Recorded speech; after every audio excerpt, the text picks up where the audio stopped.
are Jared and Jason, and you have arrived at the after party.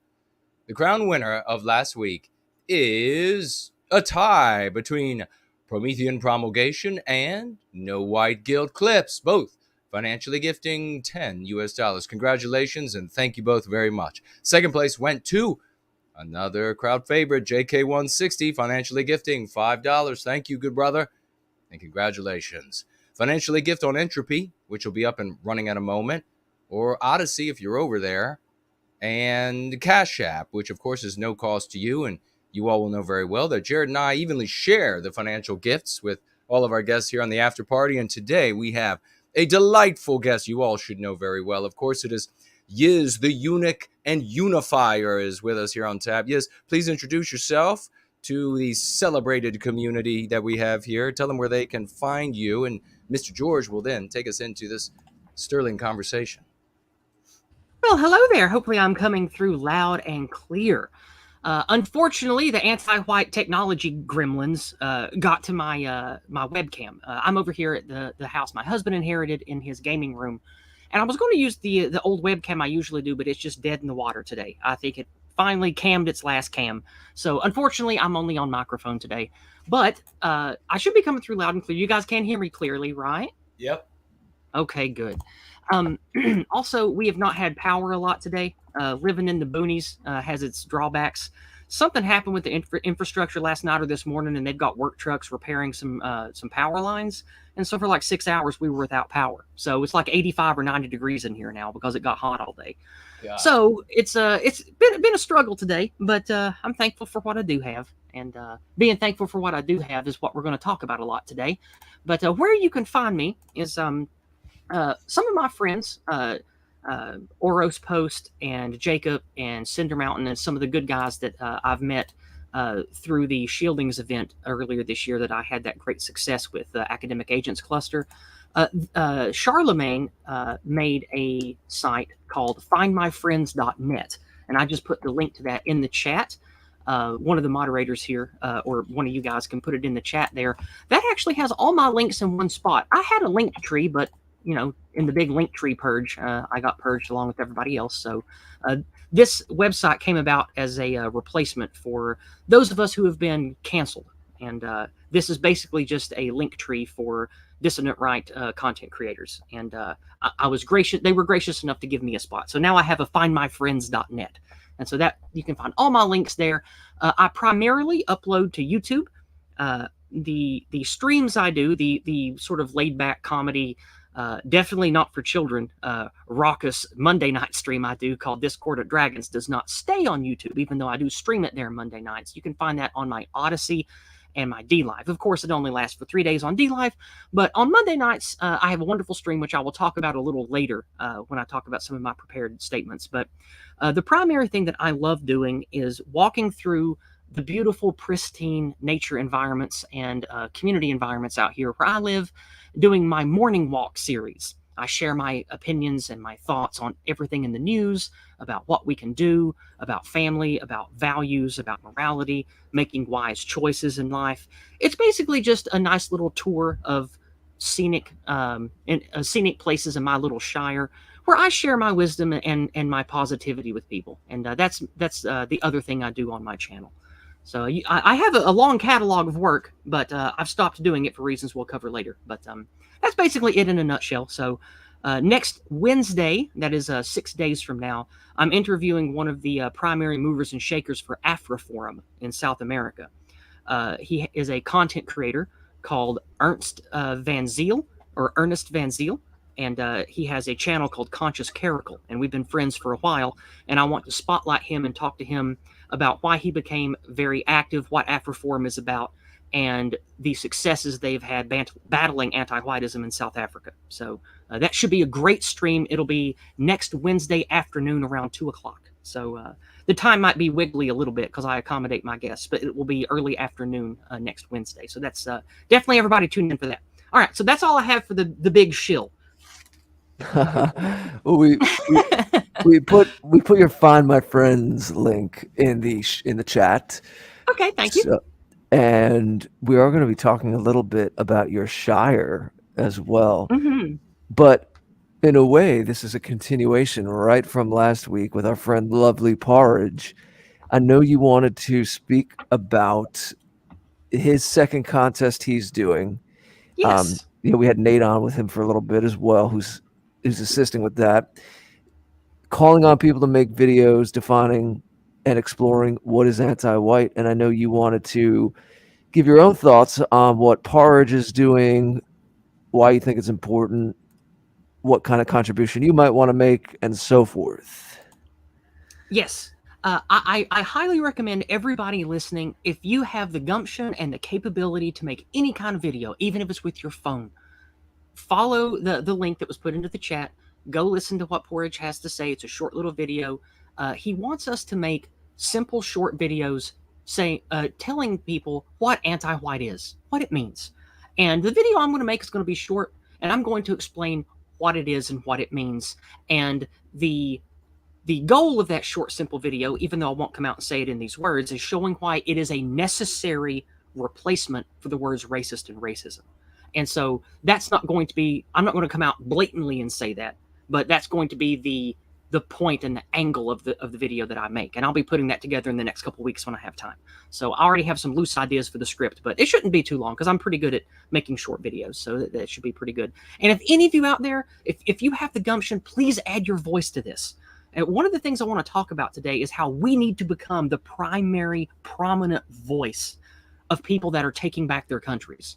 We need to be at the forefront of language and ideas because that is the warfare being fought today. And we have the greatest weapon and the greatest armor for that mental, spiritual battle. And so I don't care if you're old or young or feel like maybe you don't have any audience or nobody would listen to you. I don't care.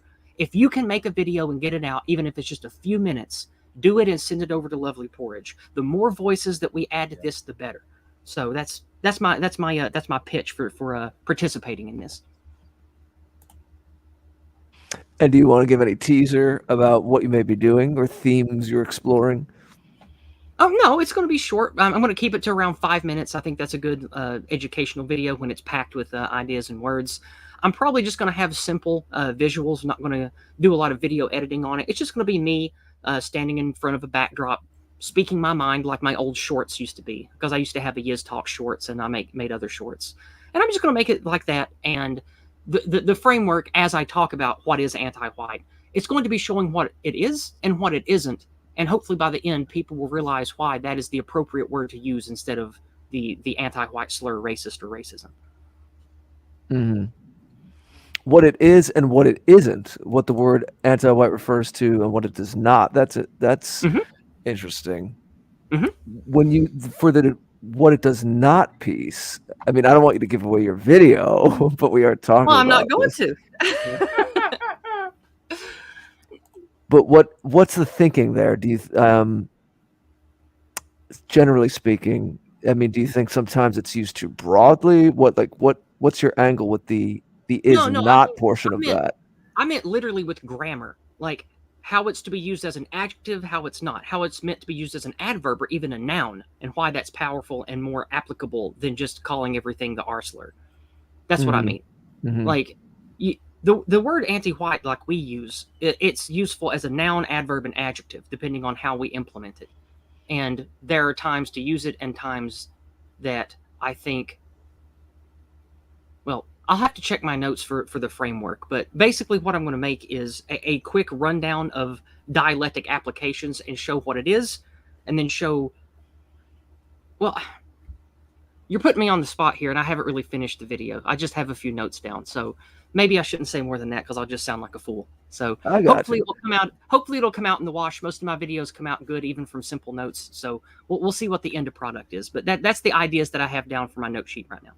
Yeah, no, sometimes you need to take a little time to sculpt the language and articulate what you want to articulate. I totally understand.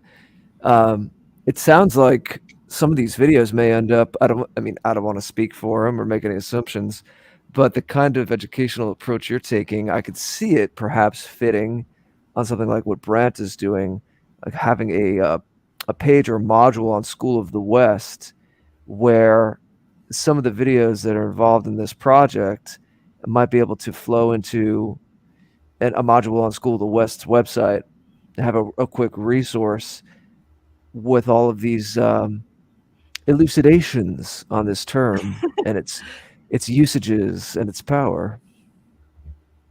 I guess that would be great. I'm not really, usually with everything I make, I don't really have high goals in mind. Like, I know Jason's very complimentative and calls me a champion and says there'll be a statue to me one day and stuff, but It will be. I'm not in this. I'm not in this for that.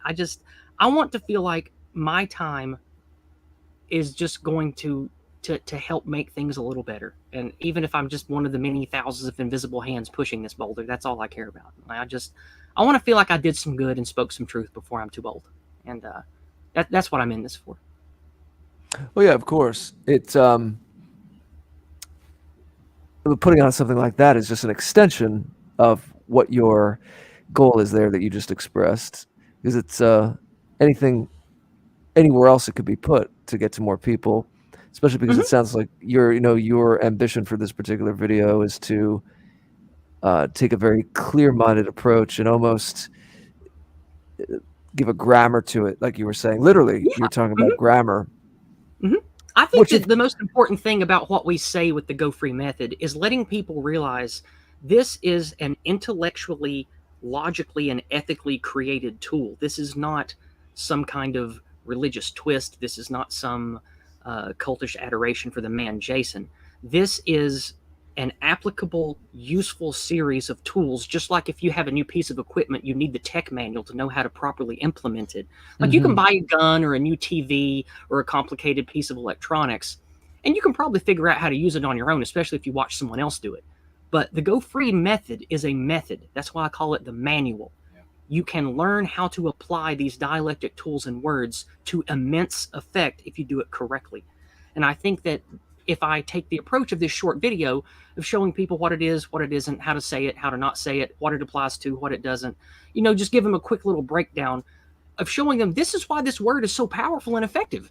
It's not these things, these bad negative things. It is this positive, accurate portrayal of what the end result is. And hopefully people will just intuit, hey, this is a good idea. I should say this. It's a more precise term, and I can use it as an adjective, an adverb, or a noun as it comes up, and everybody will know what I'm talking about. And there's no wiggle room.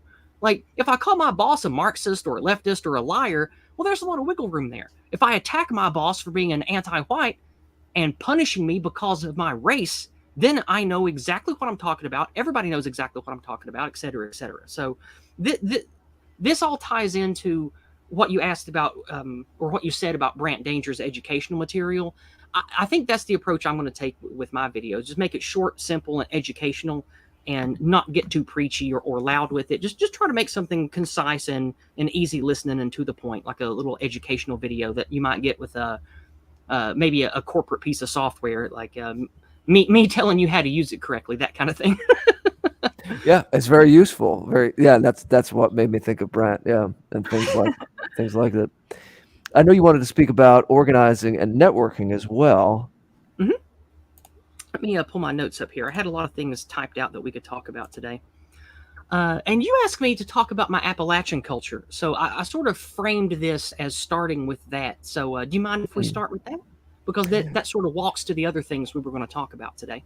Yeah, I mean, go wherever you want to go. I had said we were just chatting back and forth a little, preparing for today's show, and Jason had said, what do you want to throw into the mix? And I know it's come up a little bit, but it's always interesting to hear, especially in America, whether you're American or you're listening from abroad. It might be interesting to realize there are, different regions and cultures within America.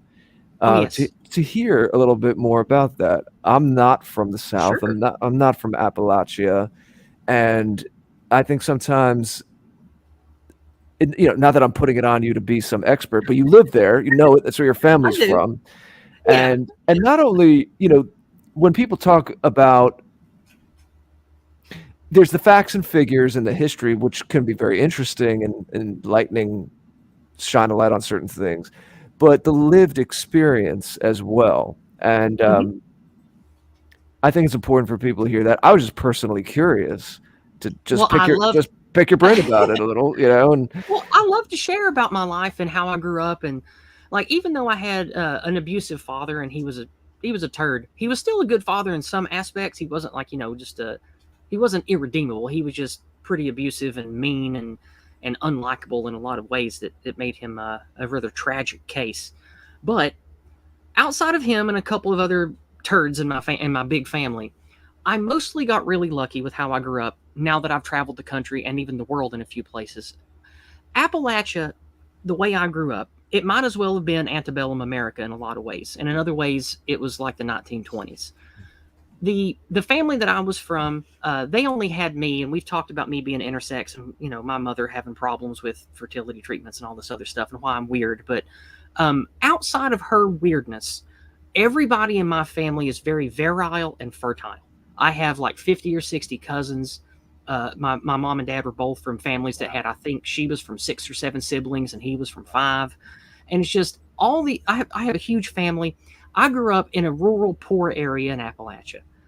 Kids bathed together. Kids would get in big tin tubs and spray each other naked with water hoses. And my mom and her sister and my aunt and I think 2 or 3 uncles, like they were gardeners, they were farmers. One of them was a ranch hand that helped work with horses. So we lived in a very communal family area where it's not at all like I learned American life is for a lot of people, if not most people in suburbs and cities. Like it was very common where I grew up for all the houses and all the land to be handed down from the people who owned that land in the 1800s and then who built houses on it in the 1920s and the 1950s and 1970s.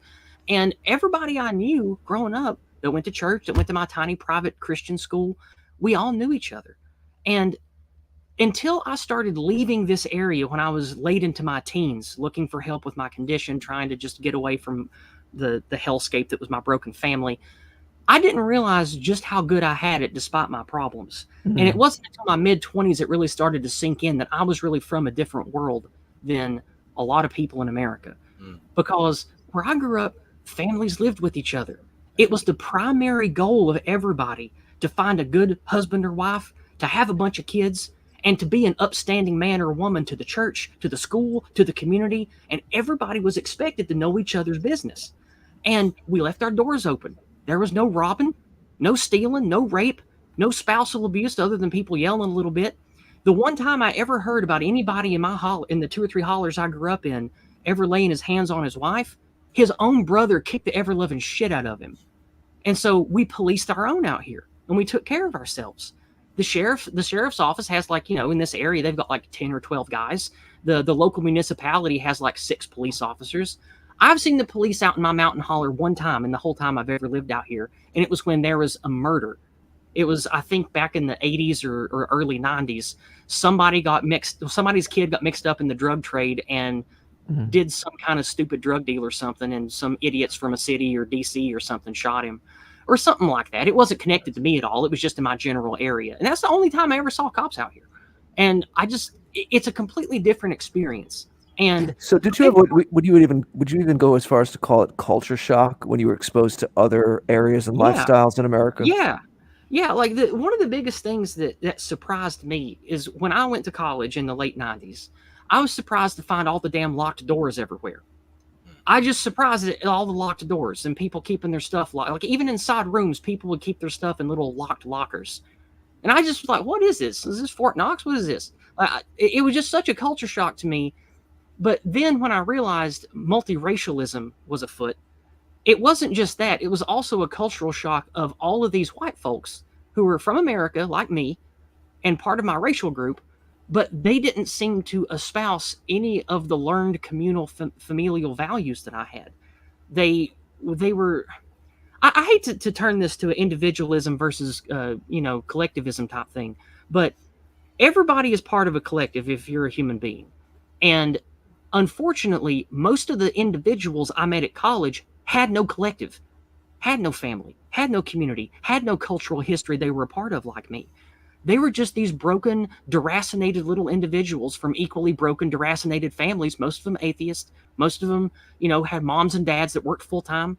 And it was just such a shock to find out how rare and beautiful and connected even my broken, bad family life was compared to all these quote unquote healthy, well-adjusted, productive people that I met when I started going to cities. And again, if you're city folk listening to this, I don't think you're a bad person. And I'm sure that there are people that grew up in cities that might have the kind of experience that I've had in a way, but not that I've been able to find anyway. And so the thing I wanted to talk on today was I made notes. Let's see, 1, 2, 3, 4 things that about Appalachian cultural history and my experience in it that really makes it stand out to the cancer of modernity here in America. Number 1 is communal living. It is an absolute disgusting anti-white lie that was pushed on my parents' generation, the boomer generation first. This whole 1950s idyllic house life shit where every man a king of his own castle. In my opinion, that was the materialist communism that Americans would buy at the time. Like when you look at all the propaganda in the 1950s, there's no religious iconography in the family. They don't have a lot of kids. There's never any mamaws and papaws and cousins and kinfolk living in your garage, and families wanting to build on an extra 5 or 6 rooms so mom and dad and in-laws can live here and grow old together. Never any of that in the propaganda they fed you. You never see more than 1 or 2 kids at a time. Mom's always busy doing, just taking care of the castle, not doing stuff that actually matters, like raising kids and going to church and being an active part of the community. And a woman's role is not just to take care of the damn house. A wife is not just a housekeeper. A woman in a proper functional community is a teacher, an educator, a nurse, a pillar of morality for imparting the familial, communal, moral values to the next generation. Amen. And I think that was stripped from us on purpose by the whole 1950s TV, telling every man to climb the corporate ladder and all the women to be only concerned about if her husband can afford the next best dishwasher, the next best refrigerator, and all that crap. And I really think that was the soulless materialism that Americans would buy in the 40s and 50s. And so that was a huge difference that I noticed moving from my rural area to get to know the rest of modern America. Number 2, family intimacy. So many of the people that I met as like a late teenager and in my 20s, they barely even knew their parents, didn't know their parents' birthdays, didn't know anything about their parents' interests, never spent time with their family or even their siblings, just completely disjoined with no family intimacy. Like, I'm not saying everybody needs to have 5 brothers and sisters and grow up naked in a tub getting sprayed by a water hose. I'm just saying that it's when you live these fractured, materialistically driven lives that pull everybody apart, there's no intimacy, there's no bond left. And at least with, like, I have an uncle that I hate. He's dead now. He wasn't as abusive or bad as my father, but he's dead too. And I'm not going to say I even hated my abusive father, but I had more intimacy with those guys that I hated that didn't like me than most of the people that I met after I left my area had with the family they did like.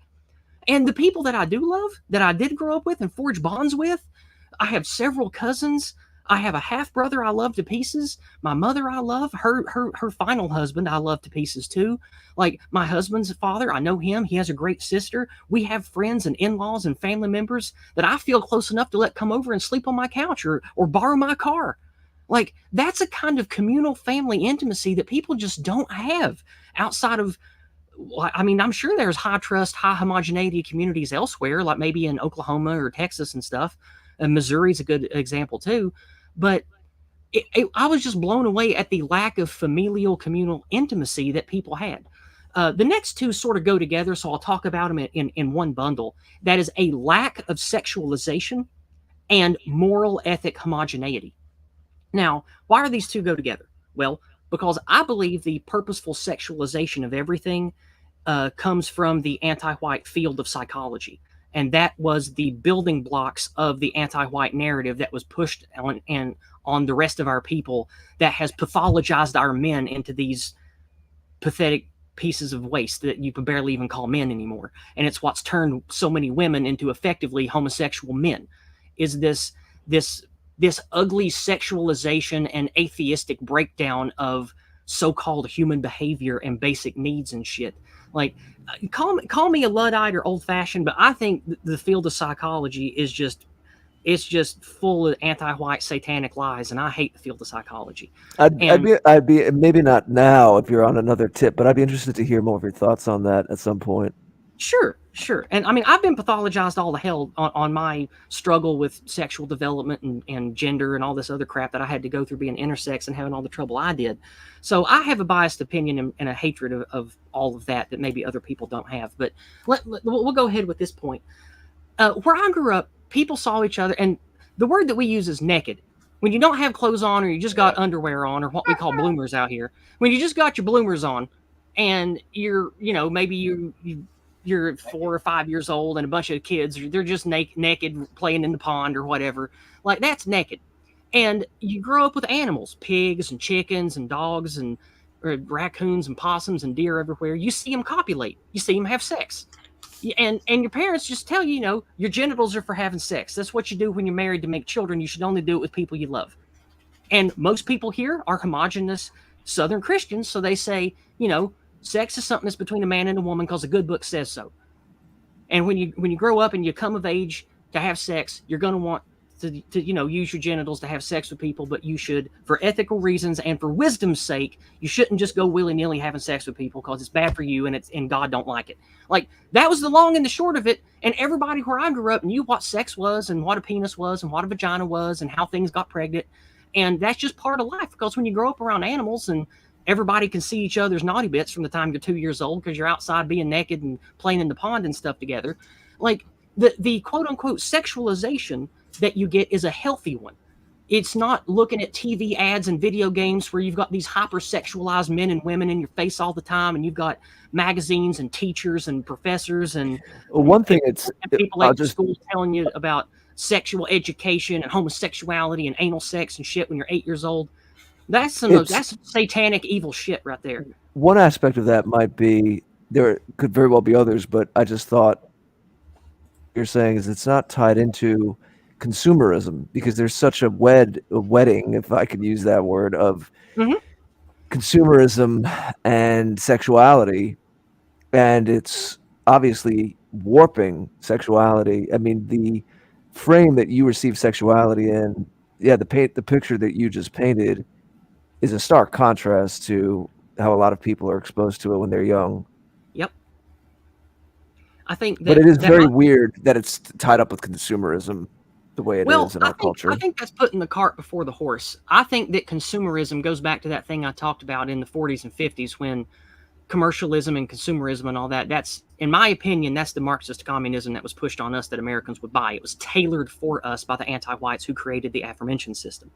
I think if we're going to talk about the particulars here, I think the anti-whiteism of sexualizing young people and turning men into sexualized, fetish-seeking slaves, and turning women into non-mother homosexual men, I think that was at the very beginning, before there was consumerism. Because when you go back and you read these anti-whites who call themselves communists, these anti-whites who call themselves Trotskyists or whatever, they wrote books about what they would do with education and TV media and radio and how they would tear the West apart.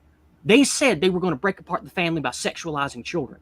They wrote about it in the teens, 20s, and 30s, exactly what they would do if they had power.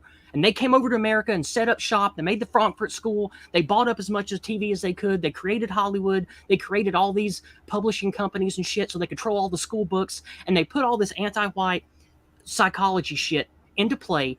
And they started using marketing and commercials and everything they could get their hands on to sexualize people in the way they wanted, to destroy family values and destroy the bond of parent and child. So I think that's the cart before the horse. I think consumerism and commercialism is just the medium through which they pushed their already extant anti-white ideas of psychology. Yep, I could see that. I mean, again, it's interesting to hear your take on psychology. And I'm sure you had been subject to some psychology along the way growing up, and that gives you a unique perspective, the way they tried to, I don't know, what would you say? They tried to treat you, and well, that's a long topic for another day. I'll be glad to do a stream on just that if you want. Because if you want me to come on again or do a stream on my channel where we talk about why I feel the way I do about psychology, I can prepare sources and I can tell you about my long life experience with it.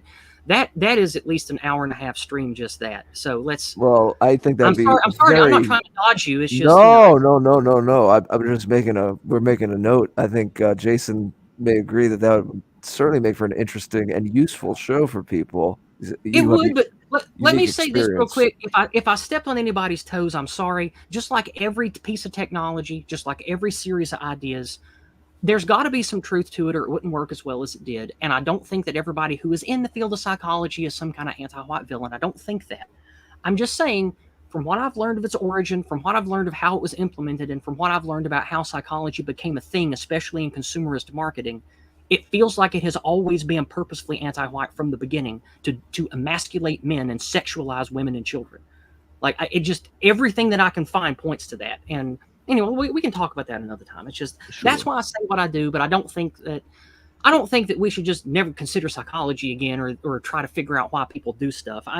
I just think there needs to be a more positive, moral view on that entire field of trying to figure out why people do stuff. I don't like the framework. I don't like how the DSMs have come to be, especially in the last 40 years. I think that it's just an anti-white mess. And I should leave it there because we got more stuff to talk about. Okay.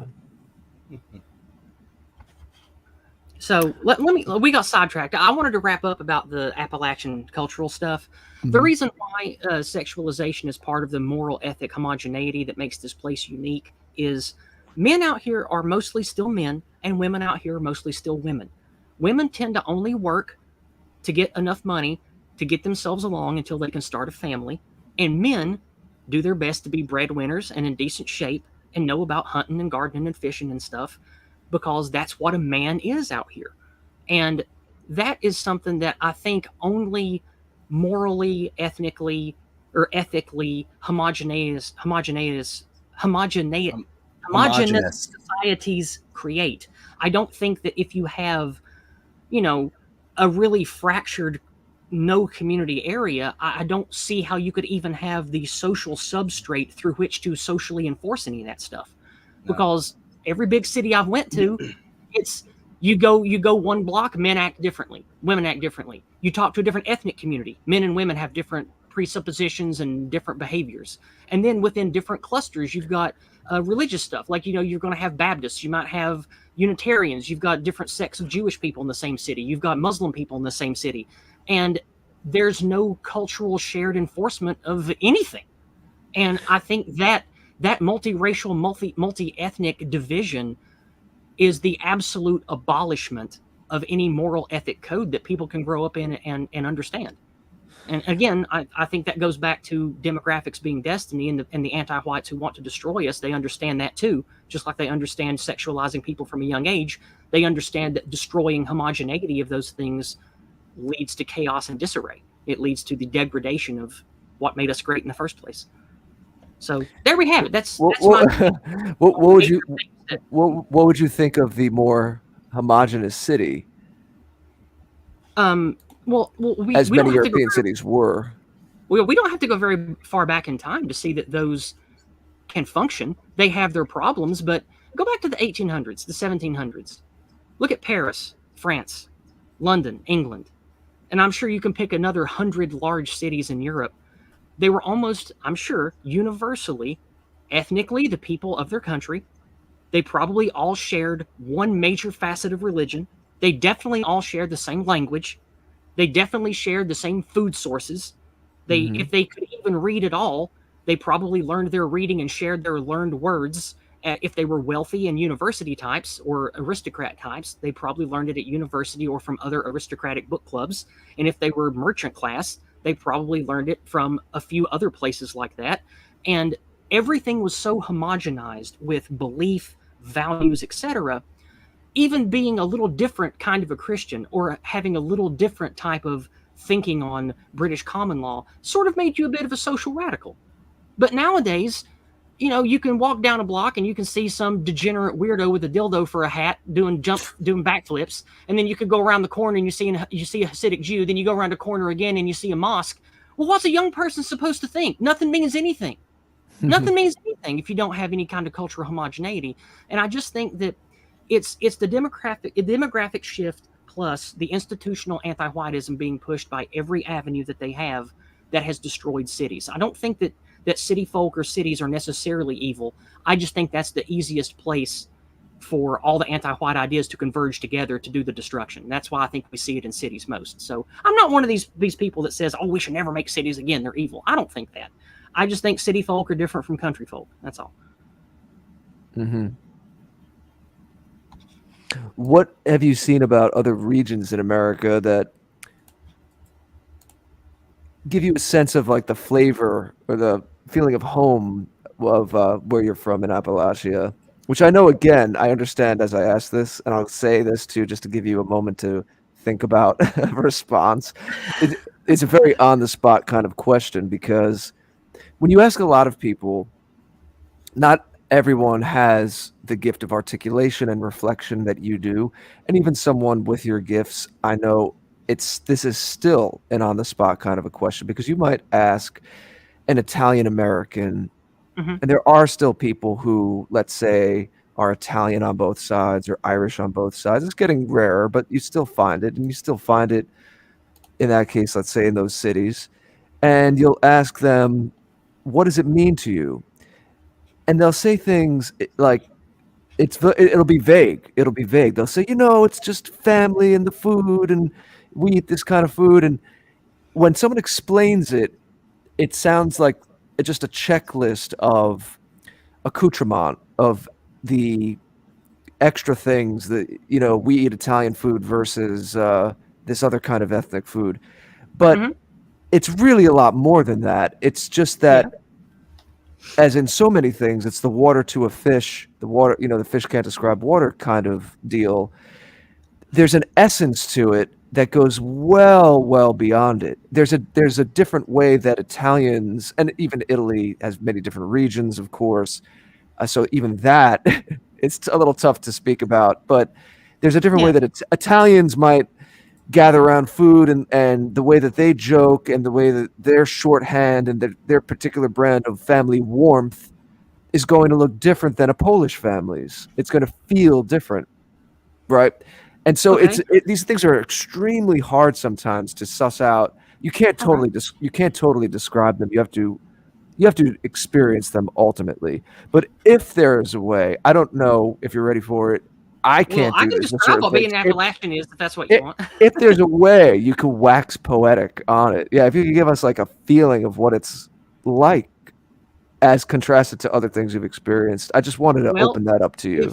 Sure. Well, first of all, I'd like to thank you for calling me articulate. You do me a great kindness by saying that. Secondly, if I was just to straight up answer what it's like to be Appalachian, it's to know my place in the natural order, to bow to no man and one God, and to put your family first above all else, and be willing to sacrifice what you have to for them, and then if you have something left, sacrifice it for your community and your family at large. That's basically what it is to be an Appalachian. It's stay off my land unless I invite you. You live in accordance to a moral code. You're good to your family. You have to understand your place in nature, the what do you call it, the great order, the divine order, whatever. You understand the cycle of life. You understand the difference between man and beast. You understand the difference between man and woman. And you find your place in that by doing what your ancestors did, and by finding a way to survive modernity and carry that to the future. Like I didn't have that prepared. That's just me speaking from the heart. Like if I had to describe what being Appalachian is, that's it. Survive modernity. So we know about your work, but if you're listing that as a general cultural trait of your friends and kin, the people that you grew up around, what is, so if you could talk a little more about that, what is their feeling about it? I mean, do they feel like they're at odds with or being attacked by the constant march of technology and development? Yes, every day. Every single day. Because even when I was a little kid in the 80s, right? You had the Iranian Contra, you had the HIV stuff, you had all kinds of stuff going on, and you had the transition from Jimmy Carter to Ronald Reagan. You had a bunch of talks about economic shift and modernity and factories and corporations becoming people and all this other shit. And everybody where I grew up was like, y'all, we just need to build a wall around Appalachia. We need to build a wall around East Tennessee or West Virginia because this ain't going anywhere good. And even when I was a kid, I had people in my family saying, The goal of all of this is to take away our ability to protect ourselves and create our own materials. Like, even when I was a kid, my family was telling me that. So Appalachians here have always had a very hostile look, ever since the carpetbaggers from the Union came down and fucked shit up. Like, we remember that here. A bunch of my family fought and died for the South. We ain't gonna forget that. But we don't look at that through like rose-colored lenses. We learned our lesson. Don't go fight for the state anymore.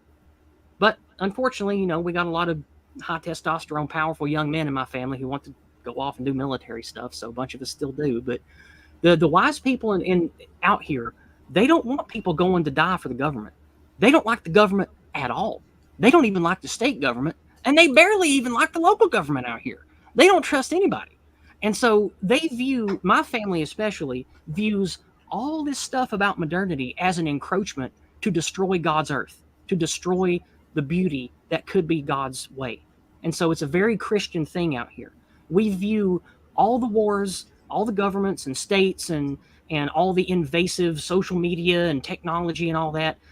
Like, I grew up Ted pilled before I even knew who Uncle Ted was. Like, that's just how it is out here. And I don't know. It's difficult to explain because we understand using technology because you have to. We're not Luddites. We don't live like the Amish. But at the same time, everybody out here expects their kids to know how to hunt and to fish and to garden and how to live off the land and to understand what's poison and what's make you itchy and, what areas not to go to, how to swim, how to, find crawdads in the creek or whatever.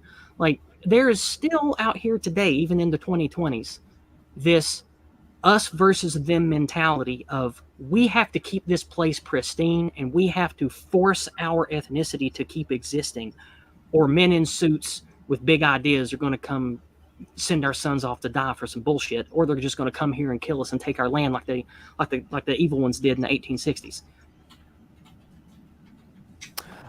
Jason, I know Yizz is our guest, but there's an overlap with general Southern culture. So you're in a different part of the South, Virginia. It was more, tidewater, more coastal, maybe more interaction with other parts of the country or other parts of the world, being on the Atlantic coast, at least obviously the coastal part of Virginia. I'm curious, since, Yizz did open up this topic of how much of this overlaps with how you grew up. Obviously, you grew up within the blast radius, right, very close to DC. So you kind of, yeah. I think Jason has probably a unique understanding of both worlds. Well, a big part of it is we were on one of the primary paths, north and south, towards the Mason-Dixon line, and a lot of the people in this area had their land burned. They had both the Union and the Confederate troops happen to use their property. They had people stealing or killing their livestock. Like folk don't forget that here because we're insular. We pass things down, and that echo still haunts us today. And I think that's one of the things that really separates this area specifically, like this southern part of Appalachia. The war of Northern aggression hit us really hard here, and people didn't forget that shit. And they made sure that when I grew up, I wouldn't forget it too. Right. And that's why I ask, because just to put it on the record, I think I'm kind of being selfish right now, asking for my own curiosity, but sometimes that's the best way to ask something that makes for interesting conversation that might be beneficial to other people as well. Again, whether you're American or not listening to this, it might just give some extra dimension to where we are right now in the year 2022 and all of these different threads of ideas and cultures and historical narratives kind of coming together and understanding these things. So, as you may know, to protect family and people that didn't choose me to get up here and show my face and do my thing here, I'm not always super specific about some of my biographical details, but I do live in the North, but I'm not of the Union. My ancestors came over relatively late. I'm a somewhat new American in those terms. Okay. So I'm in the North, but I don't have a connection to that, the conflict and the period that you're talking about. But of course, I'm geographically in the North. So when we up here hear things like it's still being referred to as the War of Northern Aggression, it always sounds... or the war between the states. Well, I was going to say, to take a page from the Go Free method and put things in my narrative, I would like to call it the War of Southern Secession. That sounds classier. Yeah, it doesn't. But go ahead. Sorry, I'm just making a joke. Go ahead. It doesn't make a lot of sense up here to people like me up here, and it sounds like people are still like living in the past. And what's that about? And of course, with the anti-white narrative today, all the Hollywood movies, it's taken only with that dimension of slavery. And this is why I want to invite Jason a little more into this as well, because I'm just saying, I'm just listening, want to learn. One of my favorite ways to learn is just to talk to people. I'd rather talk to you than read a book about this. Okay. Is, you know, what that means to you, both of you, because I get the sense, I don't want to put words in anyone's mouth, that a lot of the ills of what's gone on post-World War II, it seems that Southerners conflate a lot of that, whether intuitively or intellectually, depending on whether they've studied it directly or not, with the Union, with the North, that it was these northern cities and kind of that's represented more as the consumerist culture, and certainly more in terms of government, federal overreach. The whole point of the United States early on was, from my understanding, that the states would be a little bit more like countries, where there'd be more specific culture and laws to each state. Well, and that's how it's supposed to be. That ain't how it played out.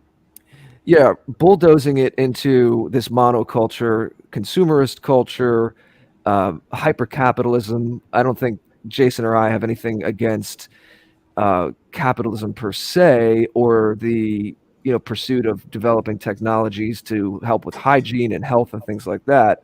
But I don't like to use the word capitalism. I think that's a word cooked up by our enemies. I'm all for people freely trading stuff. Like, I think that's natural and healthy. Like, that's all good. Like, I'm not like a market management type of person. I just Having said what I just said, I don't like corporate culture, middle management, HR culture, people killing each other over televisions on Black Friday, the day after our Thanksgiving here.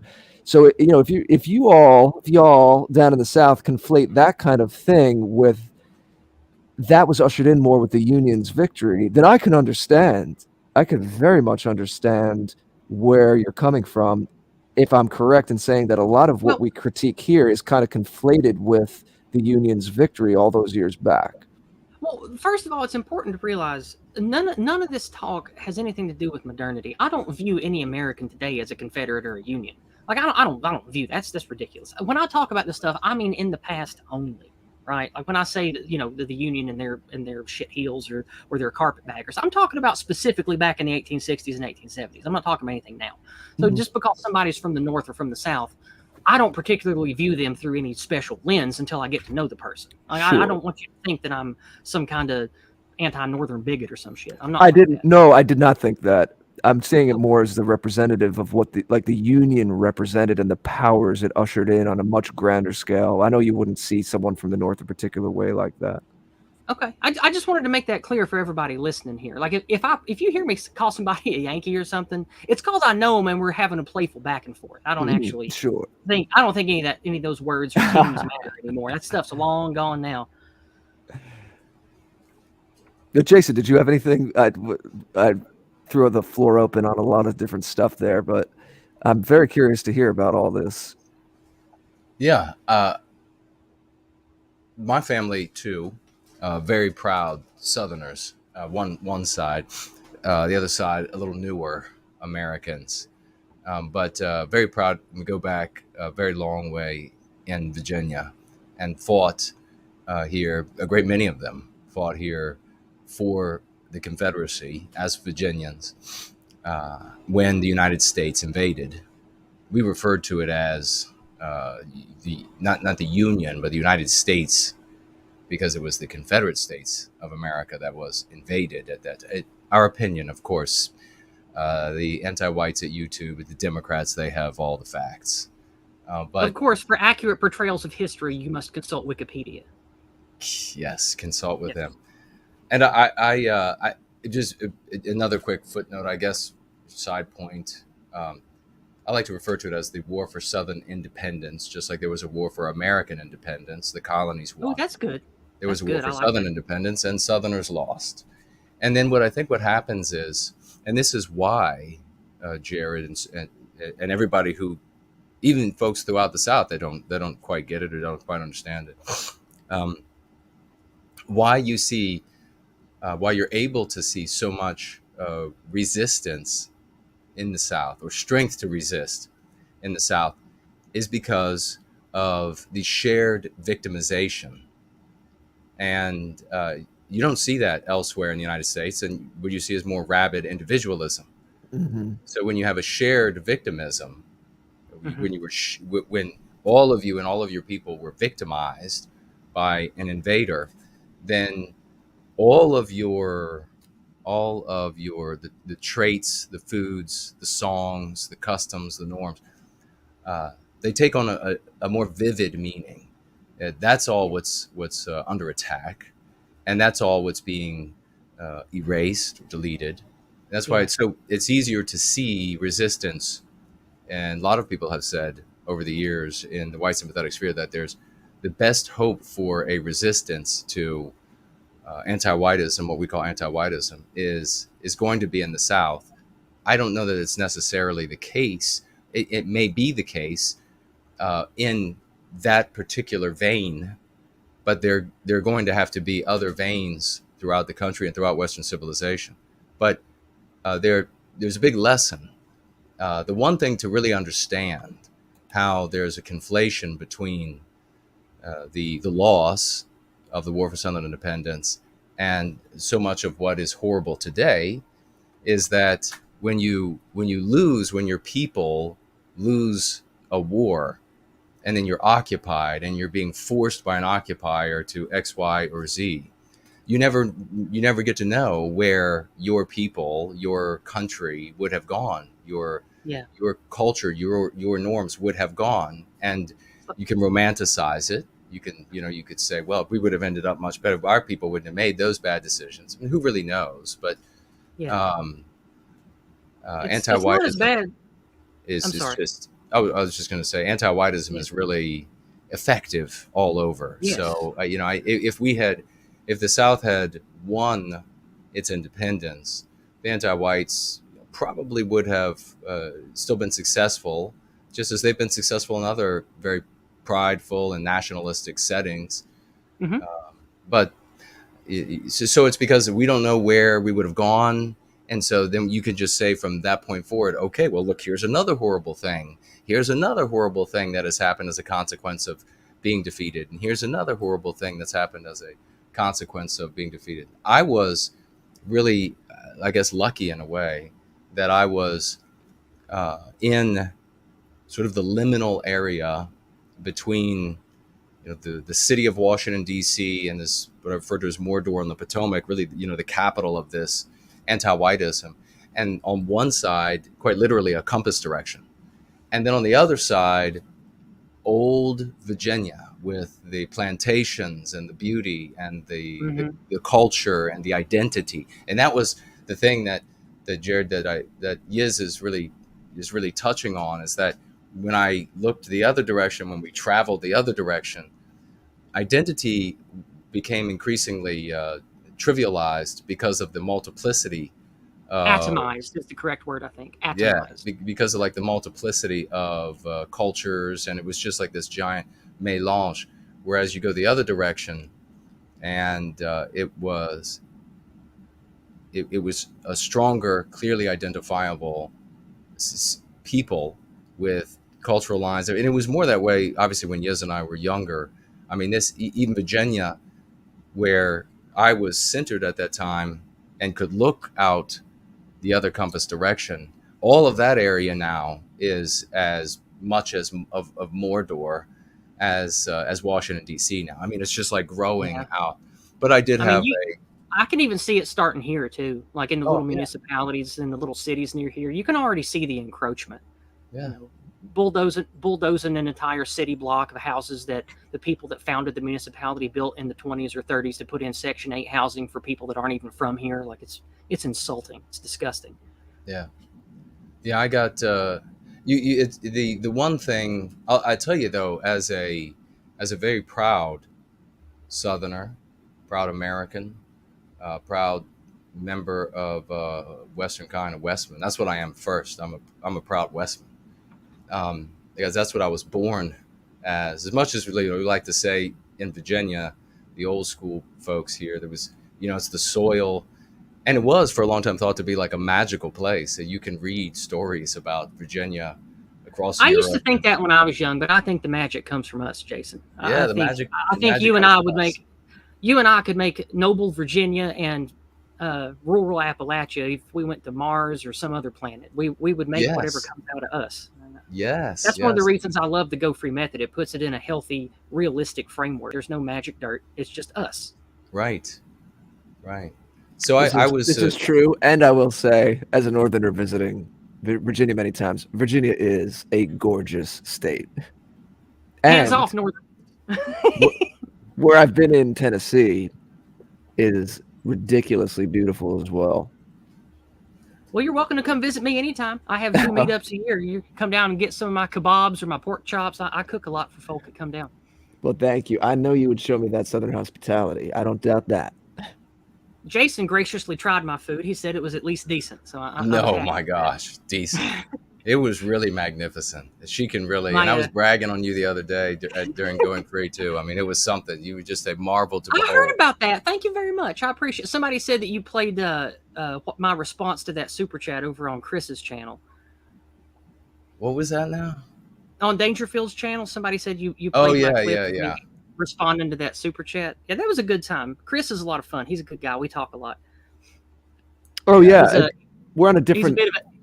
Yeah, we're on a different thread now. But if you want to tack on some thoughts about that appearance a little after when we're wrapping up, if we have a few minutes on that, I'd love to hear about that too. Fine. I wasn't trying to shoehorn it in. I just thanking Jason because he said that on his big 12-hour stream, I know I came up, but I think I was already in bed. I went to bed pretty early. But to sort of talk about this.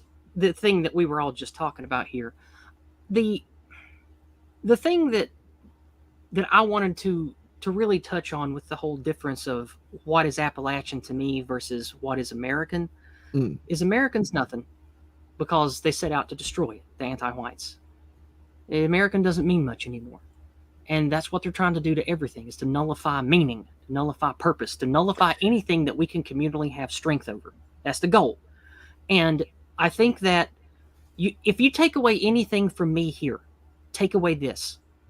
You need to be invested in others. You can't be a lone wolf. If you go build a beautiful bunker with 1 million rounds of ammunition, that's just an expensive coffin for you to die alone in. You're not going to make it. Like, you have to build families and communities and be a husband and a wife and a parent. You have to be involved and invested in other people, or we have no future. Don't buy into this individualist crap. Collectives have plenty of individuals. Just because you're part of a healthy collective doesn't mean that it eradicates individualism. And I mean, eradicates individuals. I don't like the phrase individualism. I try to avoid isms as much as I can, except for anti-whiteism. Mm-hmm. If you take away anything from me, you need to either build or find and contribute to healthy, thriving communities like I'm trying to build here in Appalachia while I still can. And there's a lot of people out there. The Go Free clubs are great for starting that. Getting involved in things like gun clubs and book clubs of dissident authors. That's a good way to meet folks too. There's a whole bunch of people, whether you're MAGA patriots or these academic guys that like to read dead poets and dead scholars. There are people that get together and have meetups all across the country. It's a great way to meet people.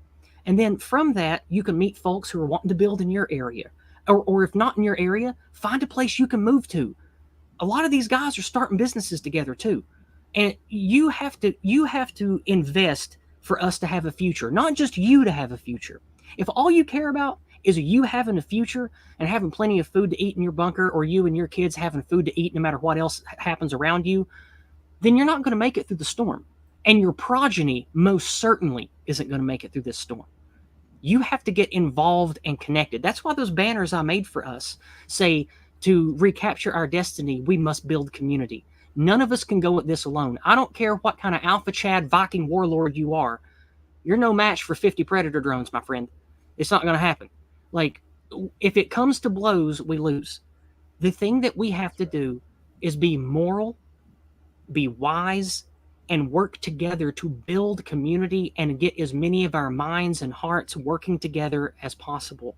And you're not going to do that building a militia and getting thrown away because there's half of you are feds and you end up in the pokey. You're not going to do that by building a bunker or going to live in the middle of the woods and have a private farmstead where all you do is just subsistence live until you die. Like that stuff, I understand. I understand people's need to want to do those things. You have to crush it. You have to realize that's a mix of a failed tactic and playing the villain in a narrative that makes you want to die out. You have to get with the program. You have to be positive because we are in a mire of darkness right now. The only way out is to build something to climb up on. Fighting each other in the dark or doing the same repeated failed tactics is just like a dog chasing his tail around in a circle. None of that stuff that led us to where we are now is going to get us out of this pit. That's why I've embraced the Go Free method. That's why I preach nothing but localism and building community. That is the only way away from this is to build. Our oppressors only destroy. They don't build. They're going to destroy and destroy until there's nothing left. And eventually, they're going to see a bunch of us white positive folk building communities, building churches, building Go Free clubs, having businesses that aren't paused with anti-white diversity quota garbage. And they're going to come over to us. Parallel building isn't about living in the middle of nowhere or creating your own private farm syndicate in the middle of nowhere. Parallel building is literally creating parallel communities that thrive and have love and compassion and fun activities and raise children together and have church together. And the more we do that, the more people, good people, are going to be attracted to that. And that's not illegal until they make it so. And if they do, well, then that's an entirely different paradigm shift, and we'll have to handle that when it happens, if it happens. But until then, that is what we all have to do. And if you take away anything from what I say, please take away that last 2 minutes. And I guess I'm done with the whole Appalachia culture stuff. That's all I got to say on all that. Beautiful. Jason, were you speaking any more about what you were saying, how you grew up kind of straddling the line with D.C. in one direction and old Virginia in the other direction? Well, I guess the only other thing to add that's probably pertinent to the conversation is that in traveling into D.C., Arlington, Alexandria, D.C., versus traveling deeper into Virginia away from that, I don't know what a homogenous white positive city would be like. It might be like the Southland, where there are expectations. And also, sorry to cut you off, it's worth noting all of the big cities that used to be just for us, they weren't dense like they are now. That's a modern thing. Like even dense cities like the major cities in Europe had nothing like the per capita they do now. Oh, nothing at all. That's very true. Even people in like London, which is a pretty cramped city, going back just 80 or 90 years ago, it's like 10% of the density it is now. Correct. Like you got too many people living on top of each other on a crumbling infrastructure. So I think that we can have wonderful big cities again. It'll just have to come from us like it did in the past. It can't be taking over these concrete jungles full of people who have no history. Like that ain't gonna work. I don't know that when we recapture our destiny, populations that size together, there's a lot out there, a lot of evidence that it's unhealthy for the individual. Cities of smaller sizes and probably populations spread out. So the definition of a city might be different in the future. It might be a large number of people, but it might have to cover more square miles so that there's human health and there's also health for the environment. But for me, the big difference that I could sum it up for the multiracial city versus the Southland and getting out to the country of the people is that there were a myriad of things that I knew about everybody out in the Southland. And whereas in the city, just on the other side, there were far fewer things because like I knew in DC, for example, there are certain ways that some things are said. So when you hear people say it, then oh, okay, I can identify because this is DC. This is how we talk here. But with all of these different races and all of these different, so the number of similarities and the number of known expectations are much smaller. And it's because of that biospiritual conflict. It keeps anyone from having biospiritual dominance. It has, Right, and yeah. with no biospiritual dominance, there's no homogeneity. Well, right. And just, the bowling alone, Putnam demonstrated this with studies that the more diversity of biospirit present, the more people are reclusive, the less they want to. They might be open. I mean, in D.C., my father and I mean, we would talk to everyone. We would do the same, in out in the country in Virginia, but we talk to everyone, and people talk back, and you could tell if somebody was like local at DC, what high schools they grew up at, but there was still this like envelope of you can't come much closer than that. You can't come, So that's really if I could put it into like the easiest way to understand, more familiarity. Are you saying people weren't in the city? People weren't forthcoming with their biographical information or sharing things? No. They maintained more of like a even open and friendly. They're more standoffish, just as like Putnam's study showed, where there's more what he referred to as diversity. He sought out to prove that it made people want to participate more, people more friendly, and he ended up finding out it was the exact opposite. The more diverse it was, the less community involvement, the less participation in charity, et cetera, and it goes on and on. So like I could see people in DC, they would be like Vietnamese. They would be really just think about any place on planet Earth. And they could have been like their parents have come over and then they were born and maybe they went to one of the high schools in the city or just outside the city, and that was like the familiarity you had with them. And so it seemed it's really superficial, versus you go out into, I'd go the other compass direction, and it would be more of we have the locale in connection, but we have the old music and tunes and heroes that we identify with as well. And so there's just more similarities with your people that direction than the other direction. So as friendly as it could be, it was like a superficial friendly in the city. Even if the sentiment was genuine, it didn't have a real deep cultural framework to be hung on, is what you're saying. Yeah, I mean, because like we could walk. We made jokes and friends with everybody. I mean, we work in the city. I mean, but I mean, if you see a guy there and you start up a great conversation, y'all are having a good conversation, and he's from Jamaica, or his parents are from Jamaica, and maybe he went to one of the high schools in the city. I mean, name several of them, all dangerous, and that's be like the thing that you could share with them, like, well, we both know that high school's dangerous. But that's it. You don't know.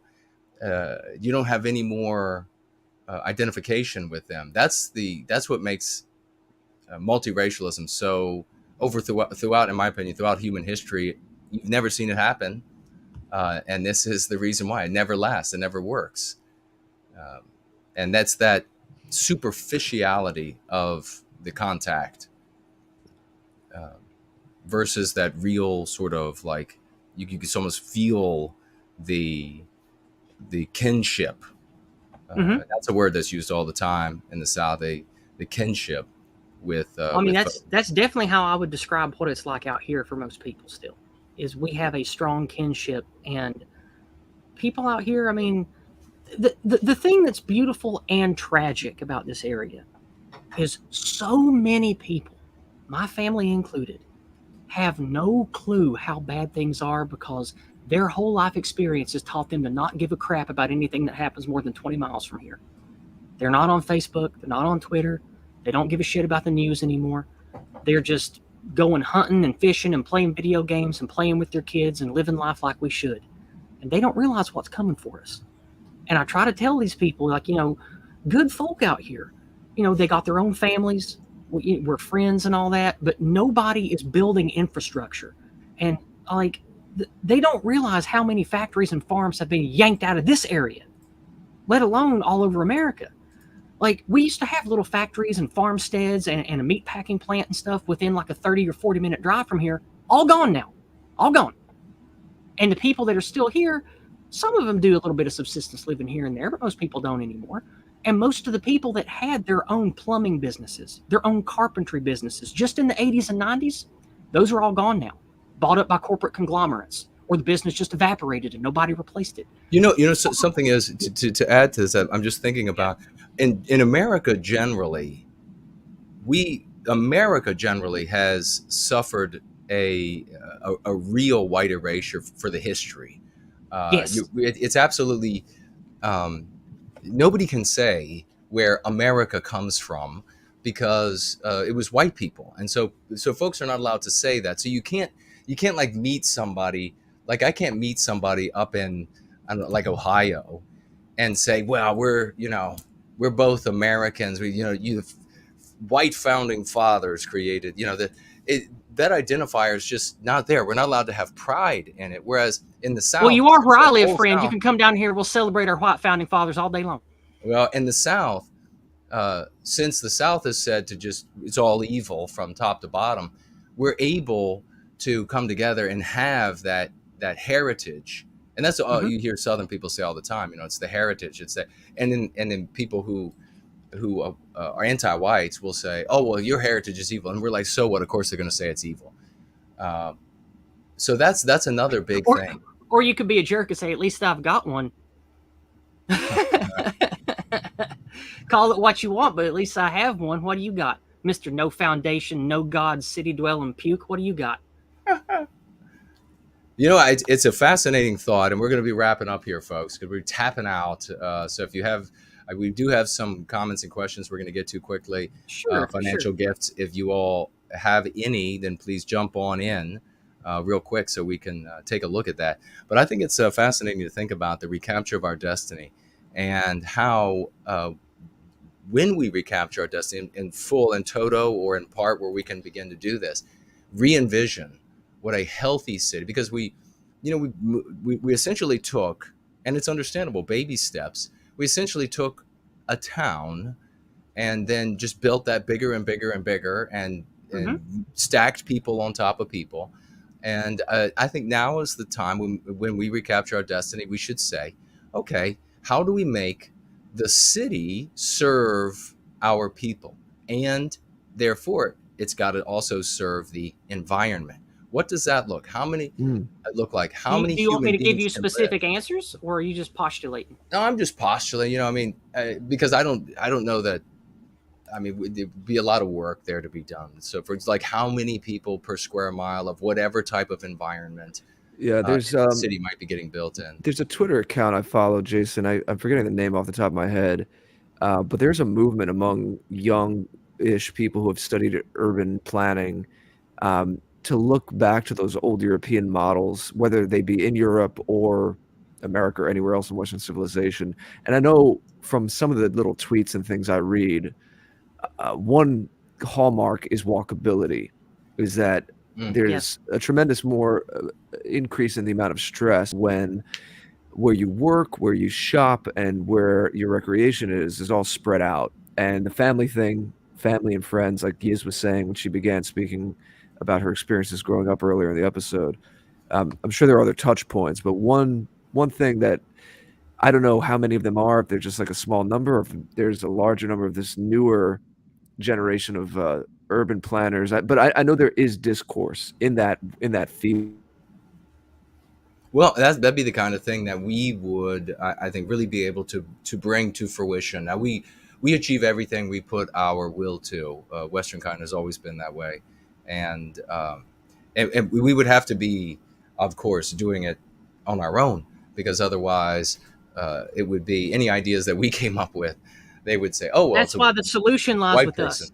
The Yes. anti-whites had to convince white people that anti-whiteism was the correct moral framework, or it never would have taken, because we're the best at everything. And that's why they had to convince entire generations of us to take their poison and then to celebrate it and push it on everybody else, because they couldn't do it without us.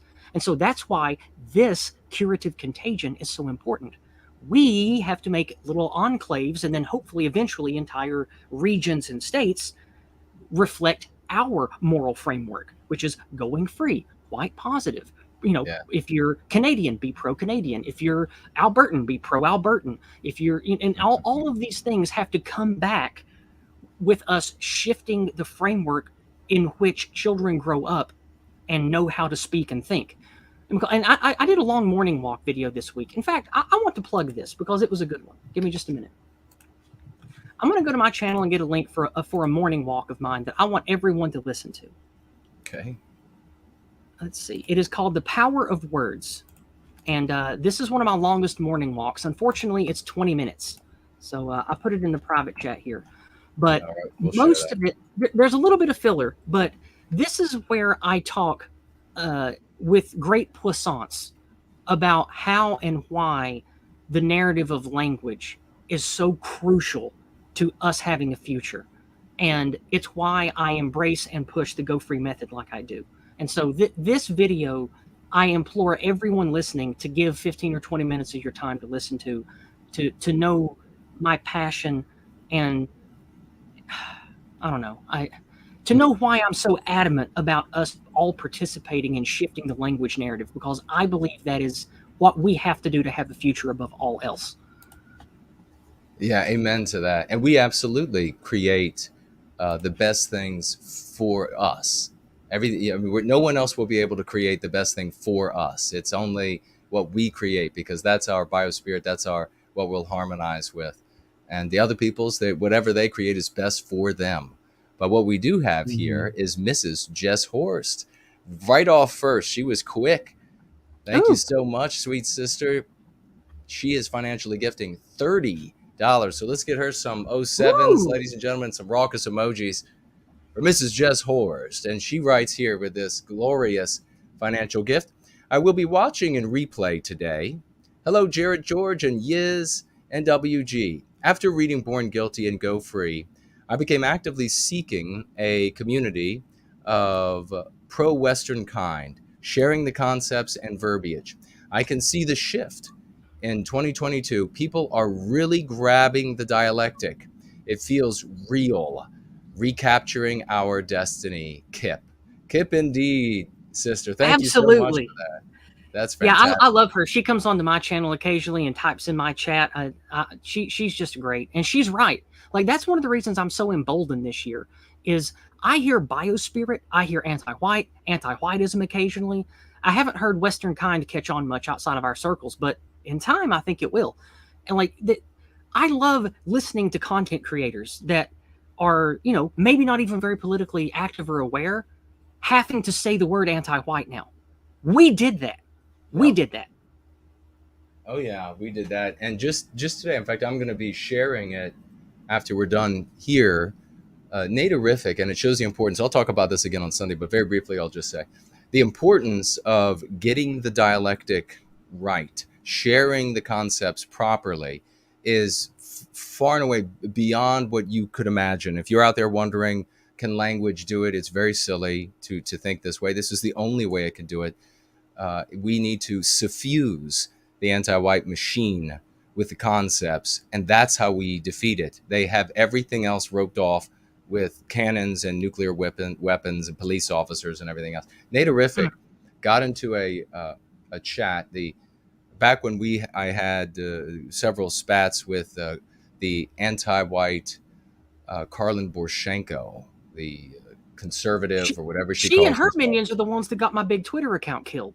Well, she keeps paying dividends for us in many ways. And one of the ways was that Naturific wrote a beautiful comment.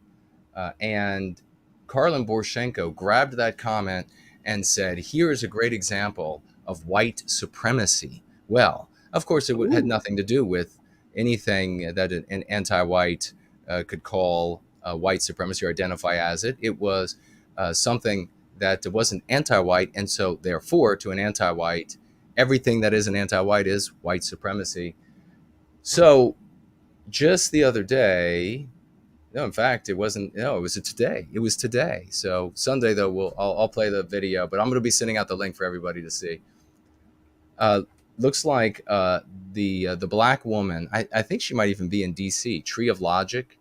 She was on a show with I Hypocrite. 90,000 subscribers. And they were talking, and iHypocrite is scrolling down through that thread, comes across Naderific's comment where Borshenko was calling it white supremacy. He read the totality of that comment, and you have to really see it. And like I said, I'll share it once. We got to be tapping out of here, but No, that's a big win. That's a big win. The power. It is magnificent. It is truly glorious. He uses the concepts as he's just reading from Nate's beautifully worded statement. He reads them as though they've been in the dictionary forever. And Western kind, he reads it as neither of them say, what's that? No, they just read it like perfectly normal. And then he laughs, iHypocrite laughs at the claim that this is white supremacist. And then Tree of Logic goes on to say how beautifully written it is, and the word choice beautifully written. This is excellent. This is huge win. Right. It is unbelievably powerful. It is unbelievably powerful. And there are a lot of people. We're winning, Jason. We're winning. Oh my God. So it's a big attaboy, a big salute 07 to Native River. You never know. You write that little comment in the thread. So don't be a jackass. When you get an opportunity to write something in a thread, and you want so many people, I mean, maybe on Sunday I'm going to go off about it. We're running out of time. I got to go soon, but I'm actually quite sick. But so many people think they get into a comment thread and they think that they're going to say like, F you something loving, Marxist, communist. That does nothing.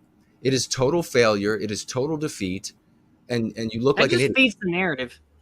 It feeds their narrative.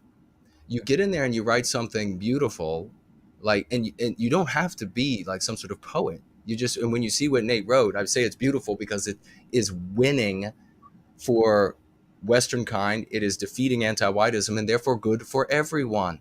So all you get in there and you write that is your everybody. I get so fed up. We really got to just keep going. I get so fed up with this. It's got to be guns, or it's got to be some sort of violent political, or it's got to be some sort. And we've been demonstrating over and over again this massive success. What I say to that is look at every single person that has taken up arms against this narrative. They're either dead or in prison, and their family hates them. And their family hates them. That is not the way. It's not the way. What is the way, though? What is the way is dude bro moment. We're going to get out some 07s for this hero and some raucous emojis, please, people. $75 financial gift. Wow. $75 from Dude Bro Moment. What a champion. Says for white well-being. God bless you, brother. What a hero. Absolutely. And we have another, because every time we hit the $20 or higher, we get all the 07s or the raucous emojis. You got another one coming right now, so keep them going. Ian T.D. Wilson. Financially gifting $30 today. $30. Thank you so much as well. And he writes here, longtime listener, first time financial gifter. Nothing but love for Western kind here. God bless you. Thank you so much, Ian. I really appreciate it. Stepping up and wanted to be a part of the redemption. Thank you, Ian. Thank you. Yeah. Then we have Sonichu financially gifting $10. Thank you so much.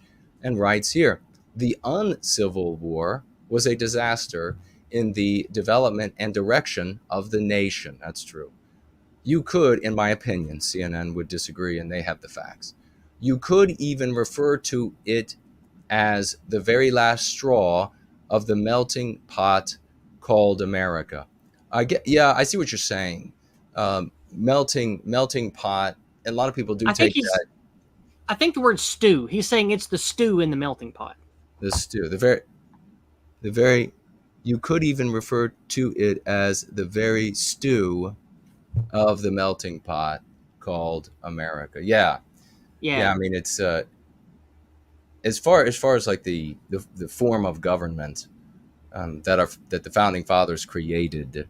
So I'm wrong, since Democrats and anti-whites of various stripes will disagree with me, but we were independent nations, independent countries that came together in a confederation called the United Mhm. States of America.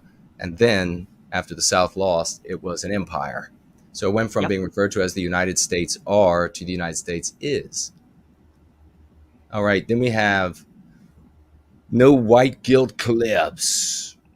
07s, folks, please, please. We got to celebrate each other. Raucous emojis. If we don't do it, nobody else is. Rest assured. You look at all the limelight, all the glitterati, the red carpets, and all for the anti-whites. They're doing that for each other. The people rolling the red carpet out and setting the lights up, anti-white. The people paying for it, anti-white. So we have to celebrate each other. It doesn't happen. No white guilt clips. $25 financial gift. True Thank you, champion, brother. true hero. God bless you. He writes, country life sounds great and all, but can you get potato skins delivered from a 50-year-old Puerto Rican man in under 20 minutes? Oh my No, you God. can't.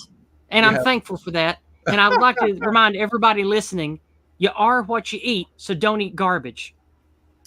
That's right. It's your body is your temple. And then we have the great Rory Herbert across the pond.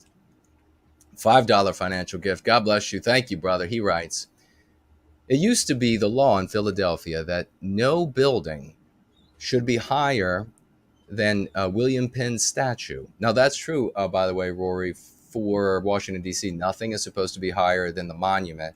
And then in Fairfax in Virginia, right across the river, they carried that forward. And I don't know how many, I don't think they said the Washington Monument, but I think they said a number of stories. But let's see what else he has here. Regrettably, those days are long gone, but we still have cities in England, such as Salisbury, where the cathedral is still the tallest building. Well, it seems like, probably our people from as we were building these cities, we're probably from the beginning starting to think about, hey, we don't want to necessarily pack people in like rats or something. And so, although I don't know, what the future might hold for us when we recapture our destiny, I'm sure it'll be beautiful because it's going to reflect what we are on the inside. Dusty, a financially gifting $5 here. Thank you so much. Just came in.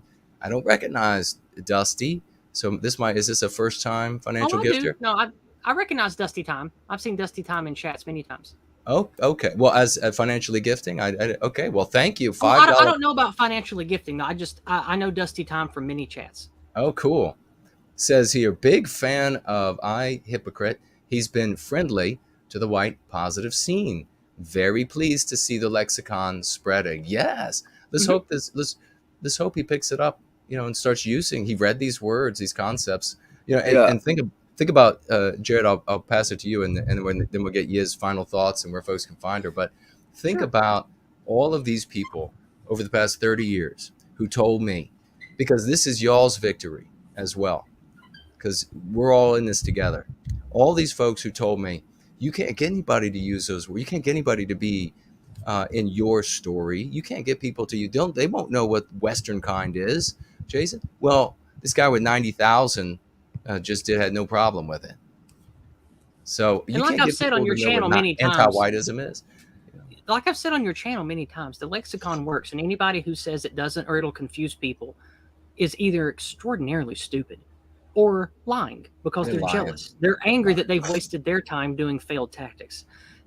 I use the 5 key concepts all the time, everywhere, with everybody. I have yet to have anybody of any group or age say, hey, what's anti-white mean? Or I don't understand what you mean when you say Western kind. Who are you talking about? That never happens. It never happens. Mm-hmm. Doesn't happen in a chat. Doesn't happen on social media. Doesn't happen in person. People know what you're talking about when you use the terms correctly. Yeah. You just know. Yeah. Well, it's a lot of people, and this can be dangerous, folks, but we all know, we've all done it at some point. You assume the definition of a word from its context, and rather than looking it up. But because of that phenomenon, it's very easy to say something like anti-whiteism, and people get it, and Western kind, and people get it. So, Jared, you were about to say something, then we'll get. It was a question, really. First of all, I'm glad you reminded me. You had said this before a while ago on a stream, a bit of history I didn't know. these United States, or the United States are, versus Mhm. the United States is. That does say a lot, that shift after the war. It was really interesting to speak to both of you. I saw a little bit of feedback from the chat that it sounds like we took a good tack. Sometimes those personal questions open up something deeper, and it's personal and general at the same time. It can hit a lot of people. So I hope people got something out of it. I really enjoyed it, and I'd love to have more conversations like this that are Certainly. kind of casual, and it's always friendly, of course, but casual, personal, but we use the personal to touch on the social. I really enjoyed it, but I was just going to ask, based on what the commenter just said, I hypocrite, just to put in context what Jason was saying and this comment that was read aloud. I know Tree of Logic. I remember seeing her around several years ago when I was like first starting to check out YouTube videos and see how I wanted to enter the scene. I remember her. I didn't know she was still around. But what is his? I know he's adjacent to some of these adjacent. He's not a Jason. We have there's only one Jason, and he's right here. But he's adjacent to some of this stuff. I know he used to do a show with Annika, who was on our show a couple of years ago, right. and she's another character who is one of these interesting characters that just kind of goes between different scenes, but is certainly not down with the anti-white narrative and is courageous enough to speak with people like us. Where does I hypocrite fall in this whole internet scene of podcasters and streamers? Like, what's his angle? What's his audience there for? Yizz, do you know? I don't. Yes, I've followed him since he was a small channel.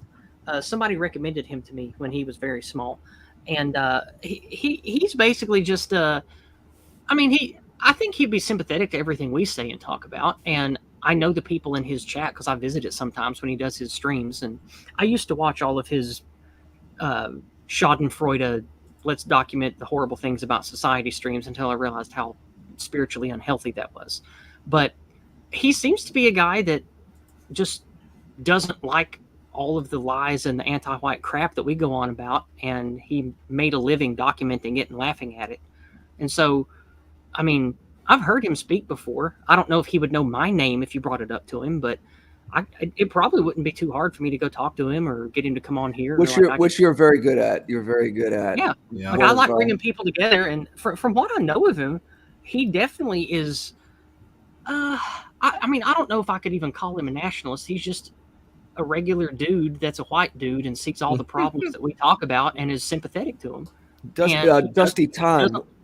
Yeah. I'm sorry, Dusty Time is in the chat, who had made the comment, is saying he's a Jordan Peterson fan, which is fine. I mean, we talk about this a lot, that there are a lot of adjacent scenes or tributaries. I know scenes isn't the best word. It's just maybe because I'm a musician. Sometimes I'm used to thinking about scenes. But this is exactly what needs to happen, is that the people who are somewhat amenable to some of these ideas, travel in similar circles, they've diagnosed some of the problems, but they're not sure of the whole picture yet. All of these, this confluence of different, everyone has content creators with their own followings. As you well know, Yizz, you're very good at making connections, as we were saying. It's exactly what needs to happen. And it might not sound like big news to someone that doesn't understand internet culture, but every time someone with a 90,000 following, 100,000 following, we were talking about Mark Dice last week, who has millions, is using anti-white or validating the kind of healthy, balanced, loving, and I think one of the big things for me, just as a overall framework, is boundaries. That's one of the things I used to speak about when I did my own videos. It's so ridiculous, the anti-white narrative, that the moment you make a peep out of having any kind of love or connection to your own heritage and culture, it's somehow anti-others. That's as ridiculous as saying that just because a father and mother love their family, and that they hate other children, that they hate other families. Exactly. It's ridiculous. But to use your example, yes, it should be, and I do think I'd like to see a world more where even though there's increased travel and technology, you do have aunts and uncles and cousins living more regularly together, grandparents. Yeah, I do I think think that's how we're supposed to live. I don't think it's we're all kind of supposed to be spread crazy. out and go everywhere and not be connected to nobody near you. I think that's ridiculous. Like, I don't know who Yeah, would want to live that way. Like, who wants to live that way? I don't. I don't know I don't anybody that know. wants to live that way. Yeah, I mean, I like traveling and moving around. I'm a different type. I'm a city creative person, different type over here. But I did grow up around tight family and extended family, and I did see that in the city where you could have that. And there's nothing that replaces that of having the other generations around.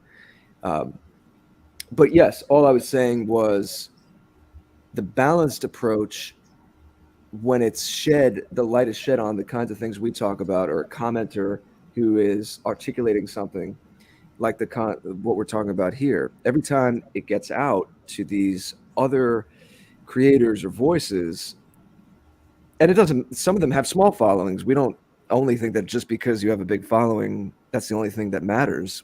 Jason and I have had many people on the show who have bigger followings than we do, or much smaller followings than we do. It's really about the ideas and the power and the authenticity. But these are planting seeds. They're helping people, and this is how these things work.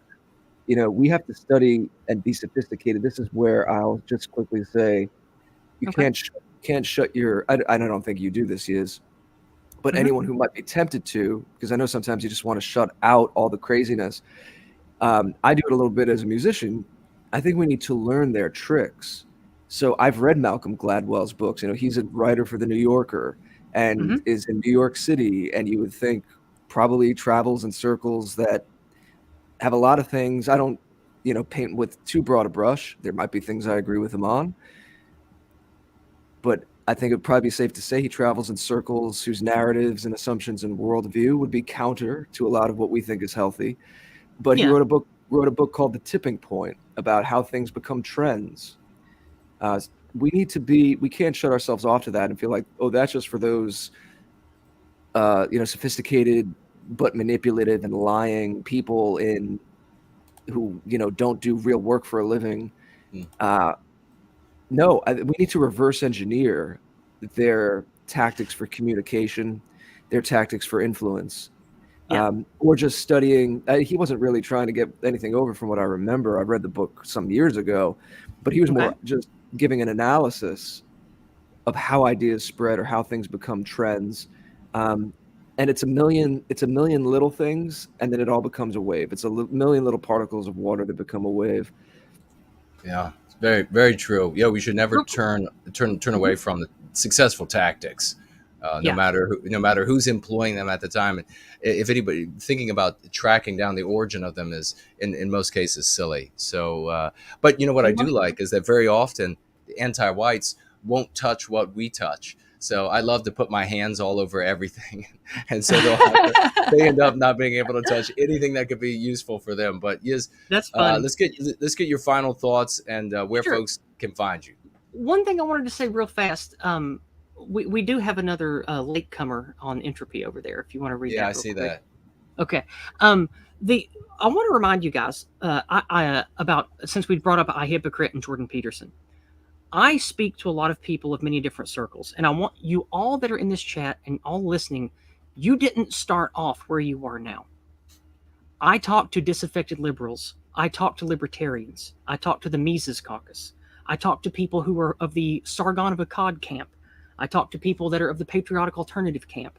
I talk to people who love Amarin, people who follow millennial woes, people who are in the white well-being community, people that are in the sort of anti-SJW malaise where they haven't really picked a side yet, that are still sort of drifting around, And the thing that I need you to remember is, it doesn't matter if somebody does or doesn't like Jordan Peterson. It doesn't matter if someone does or doesn't denounce liberalism. The thing that matters is finding people who are headed towards the direction that we are all headed towards, and who agree on most of all, if not all of the big picture things, and offer those people a hand and give them the lexicon. That's what I do with my work. That's what I do. And it works, because let's say I'm a jerk to somebody because they're liberal, and then I'm shooting myself in the foot. Let's say maybe I didn't do that, and I've talked to Carl Benjamin Sargon of Akkad twice before. One day, maybe I'll stream with him. Probably not, because I'm too dangerous for his brand. But the thing is, that possibility is still there. If I was an asinine jerk and just cut off everyone who said anything positive about liberalism, that would be like a third of the people that I can stream with, and all of their audience is dead to me forever. So when it comes to content creators and pushing lexicon and trying to be a part of a thriving movement, you have to be willing to mix camp a little bit and hope that your voice and the value of what you have to say affects them, and they in turn affect those around them. That's what all of this is about. That is what the curative contagion is about. And I'm done with that. So that was my little wrap up for all of that. So sorry. And where can folks find you? Well, if you would pretty please share my findmyfriends.net link again. You, of course, can find me on YouTube. Please come and visit me for my wonderful morning walks where I share my wisdom and thoughts about things. Definitely come by on 6 p.m. to 8 p.m. for Discordant Dragons. It's a fun, laid-back comedy show where we get a little bit rowdy, and we laugh at clown world news, and I create fun little quips from make-believe fantasy dragons, and then we open up a treasure trove of memes and white-pilling articles and funny videos at the end. It's just an all-around good time. And it's the sister stream, of course, to Fornell's Dragon Synth Adventures that happens after that. So come over and visit me there, and definitely come by for my discussion with Ernest Van Ziel of Conscious Caracal to talk about South Africa and Afroforum next Wednesday. Thank you. Well said. Mr. George. I just also put the link in the chat to the iHypocrite stream that was being referenced before, where she had Tree of Logic on. He had Tree of Logic on. It only premiered actually a few hours ago, so you could still get some fresh comments in. It already has about 4,500 views. But I scrolled through the chapters quickly as you were speaking, and there's a part where they're taking apart Carlin's insistence of not using the word anti-white. So there's a whole discussion. You may, Jason will find this interesting, of how they are putting up clips of Carlin apparently saying, don't use anti-white, and then they'll pause it and talk about that. I mean, so they're really discussing this term on that stream, is what it looks like. I haven't listened to it, of course. That's perfect. That's the curative contagion at work. Yep. Yeah, so thank you for that, Jared. It might be interesting for people to go check that out, engage with the comments. That's wonderful. Yeah. But as I said, it was great to get these perspectives and hear a little more about your upbringing and talk about thank you. American culture. There's a lot more I know we can continue to speak about, and I hope it was helpful for everyone tonight. Anytime, gentlemen. Yeah. You're both welcome on my channel. You're both welcome to come over to Discordant Dragons to yuck it up for a couple hours, and I'm always happy to come do any kind of project or anything you guys want me for. Always happy to help when I can. Thank you. Well, thank you so much. And as I wrap up on my side here, I will share that we need to get out your raucous emojis. You need to get out your 07s, ladies and gentlemen. Another financial gift on Entropy, and we have one over on Cash App. I'll read in just one moment. The first one here on Entropy is Tomb of Arminius has financially gifted, and thank you so much. 50 Australian hopping dollars, 50 koala dollars. God bless you, brother. We really appreciate that. And he writes here, for the war chest, Jason, from a kangaroo riding Westman. Can you imagine? I mean, we are all over the place. I mean, sometimes we ride kangaroos. Sometimes we ride horses. Sometimes we ride, what was that creature in Star Wars? Whatever that thing was. We rode that too. So thank you so much. Tomb of Arminius, riding a kangaroo to come rescue. That's beautiful. It is beautiful. 50 Again, dollars. There's no magic dirt. The West is wherever we build it. Exactly. Wherever you find a Westman, that's where Western civilization is. We have over here another champ, Axis Mundi, financially gifting $12. Thank you so very much, brother. $12 financial gift on Cash App, and writes, hails to the Promethean Argonauts. A big Promethean hails to you. Really appreciate that, and really I like appreciate that phrase. Yeah, it is cool. Promethean Argonaut. That's badass. It is badass. We should tell Musk to paint that on the next rocket he sends up. Yeah. Yeah, I mean a big thank you to Yes, thank everybody you. who financially gifted tonight. It was really wonderful. It was marvelous. Thank you so much. Everybody showed up tonight. Everybody had a good time. But a big thank you to everybody who participated in the live chat and everybody who will participate in the thread below once this video is up and running in replay. A hello to those who did not speak in the live chat and those who will be watching in replay. We welcome you, especially if you're new, and we hope in the future that you feel comfortable enough to participate, but you can stay there if you like. You can lurk in the background as long as you start going free. Implement the method of go free, make it a practice in your life, and you're going to see big changes like we're seeing all around us, and actually be a part of the change that's happening in Western civilization that you're seeing. It's not magic. Well, maybe it is magic, but it's the magic that comes from the biospirit of white men and women of the West that have decided that it's time for all this anti-whiteism to come to an end. And on that note, we look forward to seeing all